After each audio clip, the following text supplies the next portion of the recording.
Eto ho, nako, yung nangyari ho ng oral argument at nagkaroon pa ho ng debate, yung panig ng prosecution at depensa at ganyan din ng mga senador, baliwala na rin pala ho ito. Dahil sa lumilitaw na noong isang linggo pa man ay nakahanda na po yung desisyon ni Senate Impeachment Court Presiding Officer Chis Escudero na talagang pagbibigyan at aaprubahan itong motion ng prosecution na isabpina ho itong mga financial records, bank records ni BP Sara Duterte. So, parang kumbaga sa wala ho pala kahapon, no, yung nangyari ho na, na oral arguments. Akala ho natin, doon po, yun po yung magiging basihan kung ano yung mga argumento ng prosecution at ng argumento ho ng depensa, titimbangin ho at kung sino ang mas maganda, yung magaling na paliwanag, at meron hong mga, sabi natin, basihan, yun po ang magiging basis po ng, sabihin natin, yung desisyon po ng korte o ng presiding officer. So, hindi pala. Ito ho mismo, mga kababayan, ay ibinunyag ni impeachment court spokesperson Reggie Tonggol, si Attorney Tonggol, na nagsabing halos tapos na ho yung malaking bahagi ho ng desisyon ni Presiding Officer Chis Escudero at kaugnay ng sabpina sa bangko, Anti-Money Laundering Council at tax records ni BP Sara. So ayon po kay Tonggol, handa na umanong maglabas talaga ng ruling. Ito hong si Presiding Officer Chis Escudero sa unang araw pa lamang ng paglilitis dahil sa nakasaad na sa pre-trial brief ng House Prosecution ang kahilingan para sa sabpina. So nung magsimula pa lang ho ng pagdinig yung impeachment trial noong July 6, meron na palang desisyon. So wala na pala ho ito, moro-moro, hindi, ang magiging perception ho dyan, parang wala ho pala.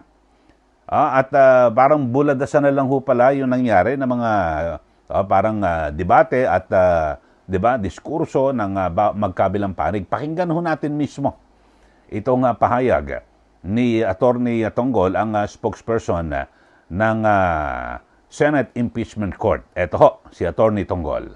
Yung decision na binasa ni Presiding Officer Chis Escudero, was it done today or over the weekend? Kasi kung over the weekend, bakit nagkaroon pa ng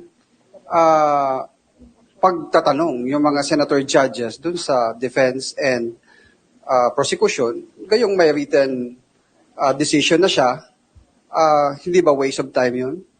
As I said, during the July 6 first day of impeachment, because this request of the prosecution has been already stated in their pre-trial briefs, the presiding officer, as a matter of course, was already ready to rule on the subpoenas. However, upon manifestation of House Prosecution Panel, Congressman Chel Jokno, that they have filed a renewed request for subpoena, that the resolution of the presiding officer was deferred.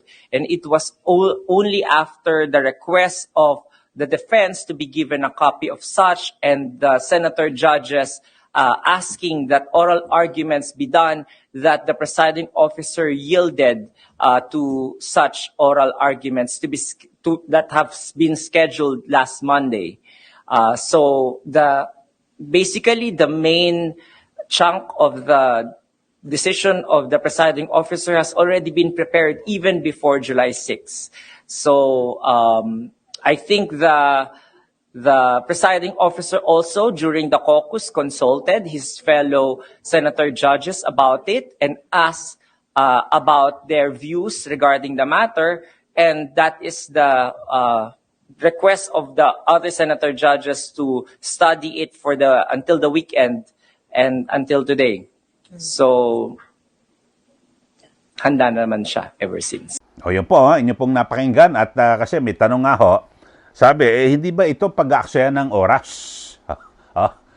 Biro mo talaga naman, meron na palang desisyon first day pa lang ho, July 6.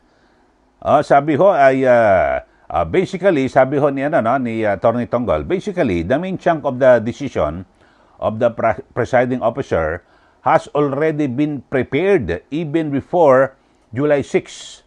So bago pa pala July 6, bago pa ho magsimula itong trial, ay nakaredy na ho yung decision ho ni Senator Chis Escudero, mga kababayan. Kaya parang baliwala na ho pala kahit na anong gawing pag-atungal, kahit na mag-research pa ho. Itong depensa, baliwala na ho pala kahit na anong gawin nilang pag-saliksik na meron no silang gagawing yung mga kumbaga yung mga nakaraang yung mga jurisprudence, yung mga nakaraang desisyon na ganito, baliwala na po pala kasi meron na palang desisyon ito si Senator Judge Presiding Officer Escudero.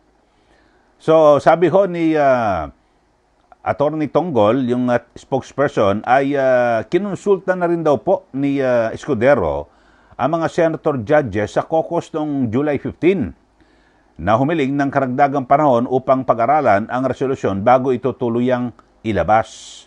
Ayon. So, yun ho, nakaporma na pala, mga kababayan. Baliwala na ho pala, kumbaga sa kahit na anong pagsasabihin ng prosecution, kahit na pumalpak pa ho sila o sumablay, kahapon dami, hanga oh. Naku, ang galing daw ng prosecution na ilatag yung kanilang mga argumento.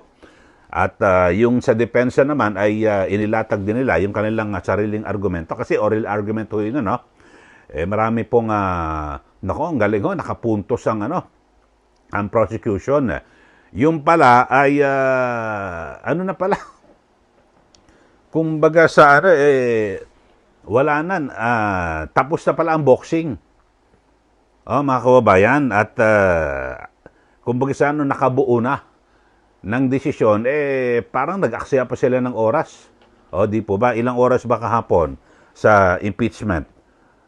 Umabot din sila ng 2, 3, 4, 5, 6, mga 4 na oras o 3, 4 na oras. Yung kanilang ginawang balitaktakan doon, so baliwala na rin pala. At ako pananaw ko lang ho para isinakay pa tayo sa Chubibo. Yung pala, meron na ho palang desisyon.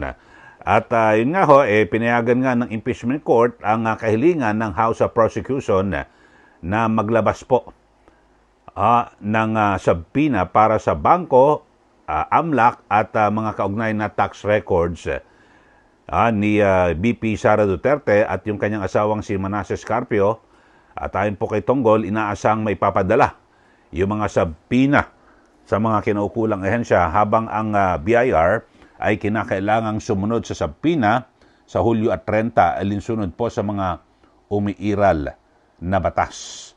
So yun po mga kababayan, ang kahapon talagang sayang din pala yung oras ng aking panonood at pakikinig. Kasi meron na palang desisyon, may hatol na pala. Naluto na pala yung desisyon. Hindi, ang big sabihin na naluto, tapos na. Kahit na anong pagsasabihin, wala na ho pala. Di po ba mga kababayan? So, yun ho, sana hindi na lang binanggit ho nitong si Atty. Tonggol. Sa press con ho, sinabi niya ho, mga kababayan, na kung saan, talagang nakaredy na pala. Kung nakaredy na pala, dapat, wala na ho mga ganyang oral argument. Dapat, kasi sa kadalasan mga kababayan, ngayon sa Korte Suprema, diba? Meron pong nagaganap na oral arguments sa Supreme Court patungkol sa legalidad ng pambansang budget. Kini-question kasi yung national budget. At kumukuha pa sila ng mga resource person na mula sa mga politika, mga abogado, iba't ibang mga sektor at pinagsasalita ho nila diyan po sa Supreme Court. At kung ano yung kanila mga pananaw, pagkatapos po niyan ay iipunin ho yan at saka ho maglalabas pa ho ng desisyon. Kung sino ang magsisilbing ponente, tapos ilalabas yan, siya, kung babalangkasin niya yung kanyang desisyon, tapos papipirmahan ho yan. Bibigyan ng kopya. Kasi nag-cover ho ako yan sa Supreme Court nung ako'y reporter pa ho. Ang gagawin ho niyan, pagkatapos niya, i-resolution, papipirmahan isa-isa ho yan sa 15 maestrado.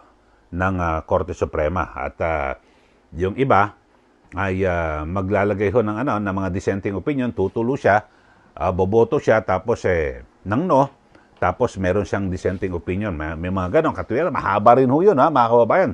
Yung kanyang pagtutol, ganon. Tapos yung iba naman na yung concurrence, yung nag-concur, sumang-ayon, ay meron din ho siyang meron din ho siyang mga paliwanag. Ganon po yung mga maestrado. Pero dito ho, mga kababayan, iba ho ito. Sa bagay, kasi ho ito larong politika ho ito, magkahalong politika, at yung mga panuntunan o rules yung sa judiciary, mga kababayan. So, pero ako naman, hindi ko naman inaasahan na ako ho, mga kababayan, alam ko na talagang pagbibigyan.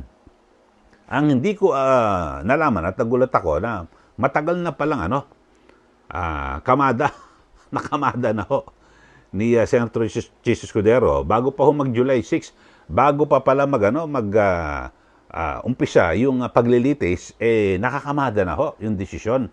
Kasi 'di ba may mga pre-trial 'di ba may mga pre-trial conference sila, yung mga marking, minamarkahan yung mga ebidensya, kasama ho yan sa hiling ng prosecution panel na isabpina. Doon pala may desisyon na ho itong si Senator Chis Escudero, mga kababayan. So, baliwala na ho pala. Kasi, dapat ho, ang ginagawa ho, parang ginaya na ho sana nila yung Supreme Court na, di ba, may oral arguments. At pagkatapos ng oral arguments, ay maglalatag po ng desisyon, kukunin yung desisyon o pahayag ng bawat maestrado sa Supreme Court. Dito naman sa atin, yung mga senator judge, ikaw, anong, pabor ka dito sa desisyon, isang pina, o sige, gusto mo magbigay pa ng comment o wala na. May mga ganun ho kasi kaysa sa Supreme Court May mga kanya-kanyang opinion kung siya po ay nag-concur o sumang-ayon at siya naman ay tumutol. So dapat ganun ho ang ginawa, mga kababayan. So sa bagay, iba nga ho ito Kakaiba yung pangyayari dito po. At at least dito ho, si Senator Robin Padilla ay talagang nagpahayag po ng pagtutol. At si Senator Alan Peter Cayetano, sinabi niya at isusulat niya yung kanyang dissenting opinion. Pero ito hong si kasama si Senator Pia at Senator Loren at Senator Amy Marcos. Pero itong si Senator Robin Padilla, maganda ho yung kanyang pahayag Ewan ko lang ho kung may kakasaho rito. Kasi sabi niya, bukasan na lang tayo ng bank records para patas na lahat. Di po ba? Sa susunod nating episode, i-discuss natin yan, mga kababayan. Maganda ho yung kanyang panukala, pero ewan ko lang kung may kakagat ko rito. May kakagat kaya dyan sa mga pahayag na yan. Sige, i-play nga natin. I-play ko lang ho, mga kababayan. Ito maganda ho kasi sabi ni Senator Robin Padilla, total, kung pabubuksan na rin yung bank records ni VP Sara Duterte, lahat na tayo, buksan natin. Para magkaalaman na. Ako, paburo ako ron, wala sa Pangulo. Di ba, kay VP Sara, pabubuksan. Tapos, sa mga miyembro ng gabinete, sa mga senador, mga kongresista, mga lokal na opisyal, at ganyan din po yung lahat, pati sa judiciary, sa sangay po ng hudikatura, buksan po lahat ng mga bank records. Kung gusto humingi, anytime, may waiver ho. Dapat sana ho, ganun, mga kababayan, para tayo ho, pag may nakita ho tayo na para may kainahinala na, uy, eto mukhang maasenso to Hindi lang basta asenso, talagang grabe. Hingi tayo ng di ba, ng kanyang ng financial records, di po ba? Basta't titiyakin lang naman ho, mga kababayan, na, di ba, lalo sa pamamahayag, di ba, sa media, titiyakin lang na talagang magiging balanse at hindi para siraan o parang gawing pambablackmail ho sa isang opisyal ng gobyerno. Mga ganun lang ho. Sana ho, ganun. Ito, pakinggan ho natin, maganda ho itong hamon ni Senator Robin Padilla. Panoorin po natin. Kung ganito ang pamantayan natin, buksan na natin lahat ng bank records natin. Lahat na. Tayong lahat ay buksan na natin. Lahat. Para mapakita sa taong bayan na wala tayong kinikilingan dito. Yan po, yung portion lang na ho yan, ang binanggit ko ho, mga kababayan, At para mas maliwanag na sabi niya, magbukas na lang tayo ng bank records. O para, 'di ba? Lahat to patas mga kababayan. So, yun na. Pero siyempre, iba naman ho diyan, marami hong nagmamalinis. Di po ba? Nasabihin na napakatagal na sa public service, kung ano-ano.